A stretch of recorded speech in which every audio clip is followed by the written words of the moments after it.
Salam dəyərli izləyicilərimiz, xoş gördük sizi. Elm və Təhsil Nazirliyinin dəstəyi Alqoritmika Beynəlxalq Proqramlaşdırma və Riyaziyyat Məktəbinin təşkilatçılığı ilə həyata keçirilən məktəblərarası milli hakaton yarışmasını bugün Olimpiada mərhələsinə start verilir.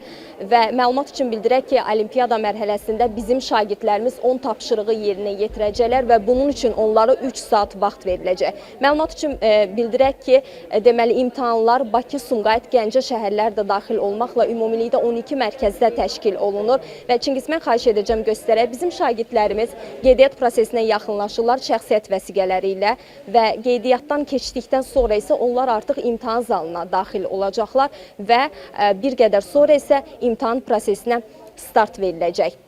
Məlumat üçün bildirim ki, deməli Olimpiada mərhələsindən uğurla keçən bizim şagirdlərimiz isə finalda onlarla bərabər görüşəcəyik və məlumat üçün bildirmək istəyirəm ki, siz canlı yayımı Təhsil TV vasitəsilə izləyirsiniz və bir qədər sonra imtahan prosesi start veriləcək və ondan sonra isə bizim imtahandan çıxan şagirdlərimizlə həm söhbət olacaq, onların imtahanla bağlı düşüncələrini alacaq. Odur ki, gözünüz bizdə olsun.